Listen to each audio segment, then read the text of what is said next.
process, and the market profile displays the outcome of this process.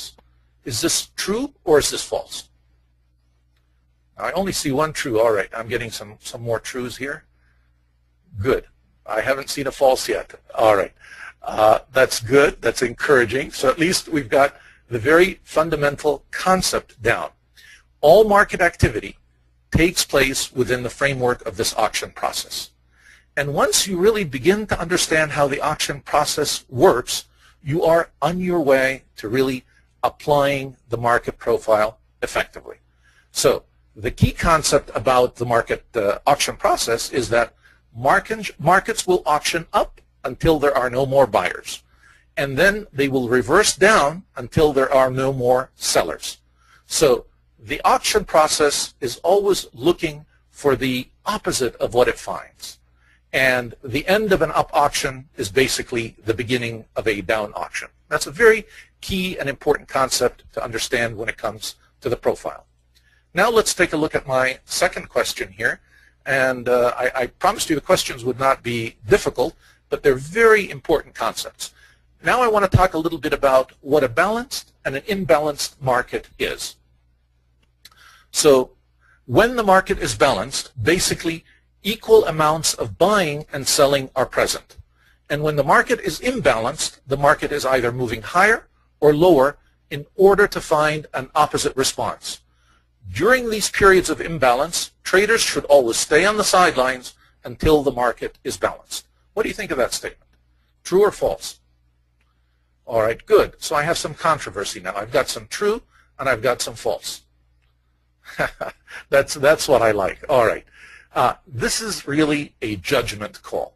Being a professor, I have to give you a hint on answering any question. Anytime you see in the question itself,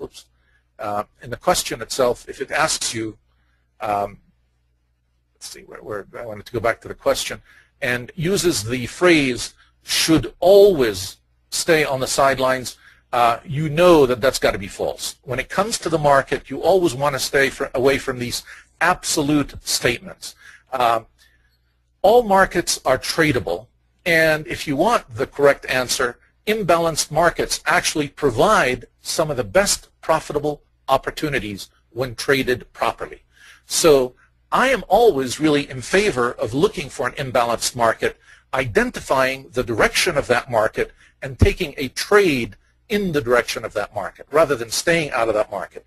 And you will always find that you are a lot more likely to make money in a directional market than you are in a balanced or a sideways market. So imbalance is a market that's moving directionally, and a balanced market is a market with a limited range. So I want another key concept that we're going to apply in just a little bit here, but I wanted to make sure that you were aware of it. All right, another easy question that I hope everyone will get. I have two profiles before you, Profile A and Profile B, and each of them has a different profile pattern. And I'm asking, what does a balanced market tell us about the sentiment of the market? And of course, I'm hoping you are able to identify that Profile B is the balanced market. And actually, I gave away the next question, but that's okay. I thought it might help you answer this one. All right. So what does a balanced market tell us about the sentiment in the market? And I see some of the answers here. Bell curve is the balanced market, but it's not a sentiment. All right. Good. I've got A's and D's. Actually, the market is telling us that we are at a point of uncertainty. A balanced market is basically a market where equal amounts of buying and selling are present. The market has found a fair price and it's rotating around that price. Or another term that we will often use in relationship to market profile, it's distributing around that fair price within a very limited or defined value area. Now, see, take a look on Profile B here. Here's my initial range, the two blue lines that you see. And look at how limited they are relative to Profile A. Look at how much of a bigger range, a much wider range of movement that I had in that imbalanced market. So when I have uncertainty, no one really knows where the direction is going, so it is more prudent for traders to stay in that tight range around the fair price so that they don't get into trouble. And that's why you see that imbalanced market. Now, this should really help you with question number 4. We should sail right through this one. Which of these profile charts displays an imbalanced market? And I think I did give away the imbalanced market, not the balanced, the imbalanced. A. Very good. So you all get an A for that question.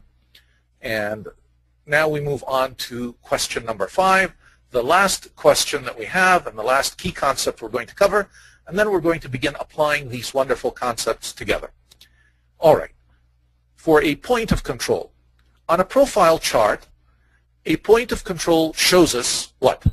The best price point to enter a trade, the best price point to exit a trade, the best price point where the price point where the greatest volume was traded, the price point where the greatest number of TPOs on a profile chart were found.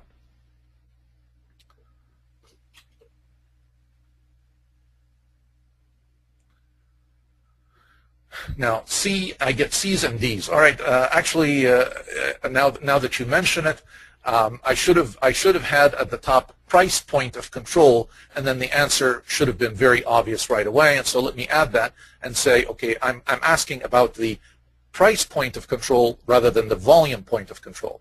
And so for a price point of control, obviously the answer now would be letter D. So let's take a look here at answer 5, D, the price point where the greatest number of TPOs are on a chart profile. And what do we mean by TPOs? Time, price, opportunities. These are these letters that you see. So my point of control on this chart is right here during this balanced market.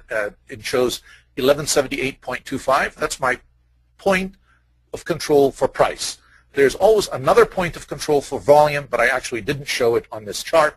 I'm just focusing on price at this point in time. Not that volume point of